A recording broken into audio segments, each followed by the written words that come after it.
Tubahaye ikaze bakunzi b'ijambo ry'umutima, twishimiye kubana namwe, tubifurije ibihe byiza ndetse n'akazi keza kuba karimo.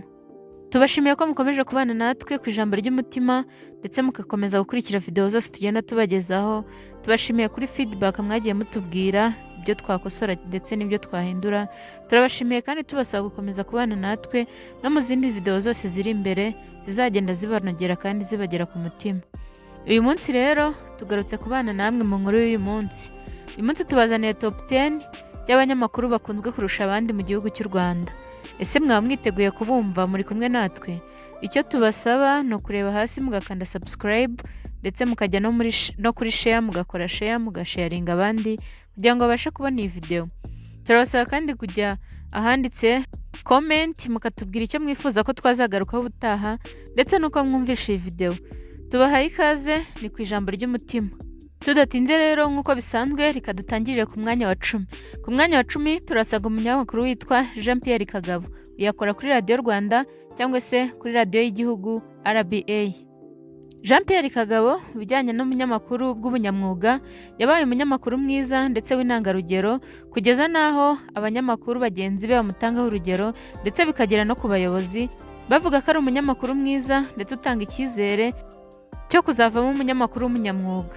Jean Pierre Kagabo kandi akunze kutamenyekana cyane kubera yuko adakunze kugaragara kuri Radio Rwanda, akenshi aba yagiye gutara amakuru hirya hino mu gihugu. Akenshi kandi akunze kwitabazwa igihe habaye event runaka yo ku rwego rwa leta. Jean Pierre Kagabo afatwa nk'umunyamakuru mwiza utanga icyizere yuko abandi banyamakuru bagakwiriye kumugenderaho ndetse bakamwigiraho byinshi. Jean Pierre Kagabo kandi nyuma yo gukorera mu ntara ndetse atara amakuru hirya no hino byamuhesheje icyizere ndetse n'abayobozi bakuru baramwizera bamuzana gukorera ku nteko ya RBA.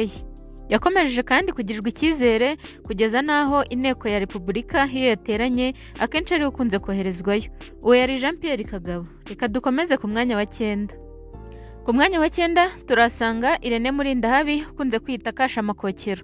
Azwi cyane kuri YouTube channel, afatwa nk'umwe mu banyamakuru utanga icyizere yuko azagirira igihugu akamaro. Cyane cyane ku nkuru ze akunze gukorana n'abandi ku rwego rwo kugira ngo abazamure. Yakoranye n'abahanzi batandukanye abazamurira urwego ndetse akorana n'abakinnyi ba filime batandukanye benshi bamukesha kwamamara. Abazwi cyane yazamuye ni Vestine na Dorcas, ubu bari ku rwego rwiza kugeza ubu. Ndetse unashingiye ku bandi bose bamuvuga ibigwi, usanga ko Irene Murindahabi nawe ari mu banyamakuru beza ndetse banakunzwe cyane, batanga icyizere cy'uko nakomeza mu murongo arimo azagirira igihugu akamaro ndetse n'abagituye bose. Irene Murindahabi kandi abamuzi neza bavuga ko ari umugabo uzi gufata icyemezo ndetse kandi utajya yisubiraho mu buzima bwe. Iyo yafashe icyemezo bavuga yuko agifata agifashe. Ikindi kandi bamuvugaho yuko iyo yiyemeje kukuzamura aragukurikirana kugeza ugeze aho yifuza kandi nawe abona yuko byibura akugereje aho ushobora nawe kwizamura. Ikindi kandi bamuvugaho nuko iyo akuzamuye atajya gusiga mu nzira, byanze bikunze no mu bikomeye acamo ariko akakugeza aho ashaka ndetse nawe ushaka. Uwo yari Irene Murindahabi. Reka dukomereze ku munyamakuru waje ku mwanya wa 8. Ku mwanya wa 8 turasanga Gakoza Nkuriza Charles uzwi cyane nka KNC. KNC azwi nk'umunyamakuru akaba rwiyemezamirimo icyarimwe n'umusesenguzi byaba muri politike ndetse n'ubuzima busanzwe bwa buri munsi. Ikindi kandi KNC niwe nyiri TV na Radio 1 bakunze kuvuga yuko afite undabiragiriye, ariko we nk'uko yabyivugiye yavuze neza yuko ari ibye kandi nanone ngo niyo byaba rundi abiragiriye ntacyo bitwaye yabaragiriye umuntu mwiza ndetse w'umuntu w'umugabo. KNC kandi niwe nyire ekipe ya Gasogi United iri ku mwanya mwiza kuri ubu ngubu muri shampiyona y'u Rwanda.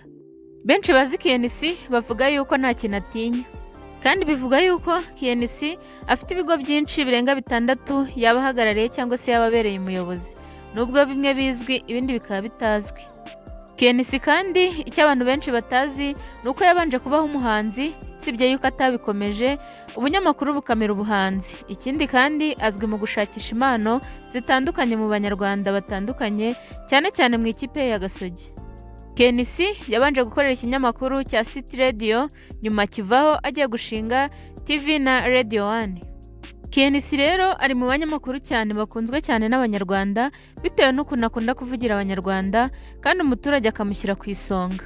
ari mu banyamakuru ba mbere muri iki gihugu cy'u Rwanda bakunzwe kandi badakunzwe n'abakomeye ahubwo n'abaciye bugufi. Yaje ku mwanya wa 8. Reka dukomereze ku mwanya wa 7 turasanga umunyamakuru witwa Alphonse Muhire Munana.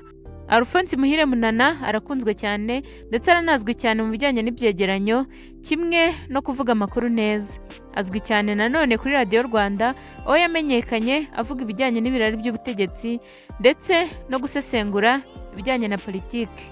Alphonse Muhire Munana waba ukurikira Radio Rwanda ndetse ukurikira na YouTube waba umuzi cyane, ukazwi cyane mu bijyanye n'ibirari by'ubutegetsi, uburyo asesengura uburyo abategetsi bayoboye kuva kera kugeza ubu n'uburyo bagiye batandukana mu miyoborere yabo. Alphonse Muhire Munana rero azwi mu bakunzwe cyane bitewe n'indimi avuga zitandukanye, aho akoresha indimi zitandukanye mu bijyanye no kuvuga amakuru ye. Ibi bituma akundwa cyane n'abatari abanyarwanda gusa ahubwo n'abanyamahanga bitewe n'uko amakuru avugamo ayahuzamo n'indimi nyinshi zitandukanye. Ni umuhanga cyane mu ndimi, ari mu banyamakuru u Rwanda rufite rubazi indimi nyinshi kandi bazikoresha neza. Ibi byatumye tumushyira ku rutonde rwacu aza ku mwanya wa 7. Ku mwanya wa 6 niho tugeze. Ku mwanya wa 6 turasanga Munyengabe Mulungi Sabe. Uyu ni nyiri Isimbi TV iri muri cano nyarwanda zifite abazikurikira benshi, na cyane yuko uyu Isimbi TV turi kuvuga ari we Mulungi Sabe yamajije kurenza miliyoni imukurikira kuri YouTube channel yiwe. Mulungi Sabe ari mu banyamakuru bakunzwe cyane mu gihugu cy'u Rwanda ndetse batanga icyizere yuko mu gihe kizaza azaba ari mu banyamakuru bubaka abandi ndetse bazamurana n'abandi, bakazamura n'abanyarwanda batandukanye adashingiye ku ivangura cyangwa se uko umuntu angana mu mufuka. Ikindi azwiho kuzamura impano zijyanye n'abaza kuvuga ibyo bifuza kuri YouTube channel yiwe bikarangira babonye ubufasha bwabo muturutseho cyangwa se bunavuye n'ahandi. Ibi bituma Mulungi Sabe ari mu banyamakuru bakunzwe cyane cyane kuri YouTube. Iyo ugiye kuri YouTube nyarwanda usanga ari umunyamakuru ukurikirwa cyane kurusha abandi muri iki gihugu cy'u Rwanda. Ibi bimushyira ku rutonde rwacu rw'uyu munsi, akaba yaje ku mwanya wa 6. Ku mwanya wa 5 turahasanga Isheja Butera Sandrine. Uyu Butera Sandrine ari gukorera kuri RBA aho ari umuyobozi wungirije uhagarariye abandi cyangwa se uhagarariye iki gitangazamakuru wungirije Cleophas Barori.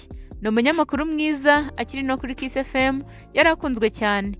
Igikundiro cye rero yagihereye kuri Kiss FM ndetse anagikomereza no kuri RBA. Azwiho gukora ibiganiro neza ndetse mu ijwi rye ryiza rikurura benshi bituma aza mu banyamakuru beza bashobora kukwamamariza igikorwa cyawe kikamenyekana. Yaje ku mwanya wa 5. Ku mwanya wa 4 turasanga Cleophas Barore. Nushaka umwite nyiri RBA kuko niwe muyobozi mukuru uyihagarariye. Ayungirijwe na Butera Sandrine nk'uko twabivuze. Uyu Cleophas Barore mu bunyamakuru bwe ni umunyamwuga kuko afite imyaka 27 ari umunyamakuru. Bivuze ko ubunyamakuru abumazemo imyaka 27 bimuhereza uburenganzira ndetse n'ubushobozi bwo kuba ari umunyamwuga mu byo akora. Cleophas Barore kandi azwiho nko kwitabazwa mu gihe habaye ibiganiro runaka birimo Perezida wa Repubulika, aho yageze hamusaba kwigisha abandi Ikinyarwanda aho bavuga Ikinyarwanda kitari cyo, kandi amufata nk'inararibonye ndetse ari mu banyarwanda bazi neza Ikinyarwanda.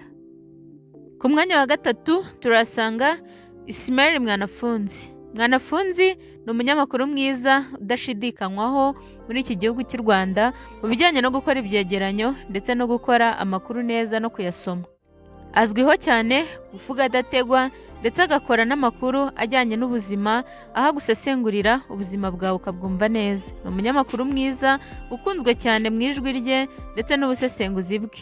Twamushyize ku mwanya wa 3. Ku mwanya wa 2 turasanga Mutesi Scovia.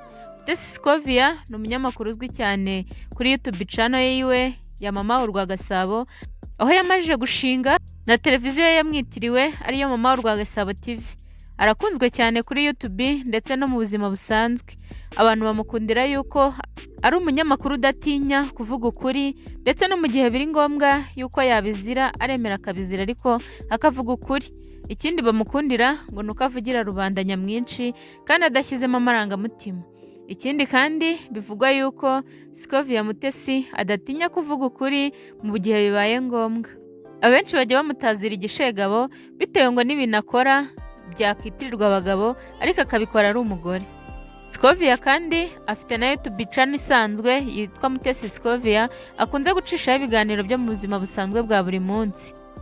Ibi tuvuze ndetse n'ibindi nibyo byamuhesheje ishema ndetse bituma aba umunyamakuru uyoboye abandi mu banyamakuru bigenzura RMC. Ubu niwe muyobozi wa RMC uriho ubu ngubu nyuma yo gusimbura Cleophas Warore aho yaragiye kuyobora Radio Rwanda. Mutesi Scovia rero ari mu banyamakuru ba mbere hano mu Rwanda bakunzwe kandi bafite igikundiro n'igitinyiro. Igituma Scovia yatinyitse, yatangiye gutinyika igihe yatangiye kujya mu ntambara za Kongo aho bamubonaga ari mu masasu kandi ubona adatinya icyo agamije ari ukuzana inkuru nyayo. Abantu benshi bamutazira izina ry'igishegabo bitewe n'uko yagiye aho hantu abenshi batinye kujya. Yaje ku mwanya wa kabiri. Ku mwanya wa mbere rero turasanga Mutuyezu Oswald, mumuzi cyane ku izina rya Oswakim. Twahisemo kumushyira ku mwanya wa mbere bitewe n'impamvu zitandukanye. Oswakim rero ni umunyamakuru ufatwa nk'umunyamakuru utagira ubwoba, abandi niko bamufata, ariko we ngo muri we yibana ahubwo nk'umuntu ufite ubwoba bwinshi kuko impamvu agira ubwoba ngo atinya kuba yatangaza inkuru y'igihuha cyangwa se itariyo nyuma ukuri kukaza kumenyekana. Ibyo nibyo bituma yita umunyamakuru ugira ubwoba cyangwa se ufite ubwoba muri we, nubwo benshi bamubona ngo umunyamakuru uvuga ukuri kwinshi kandi utagira ubwoba utanatinya. Avuga rero ko ikimutera ubwoba ari uko yatangaza inkuru itariyo nyuma ikaza kugaragara ko atariyo, aho avuga ko gusabira imbabazi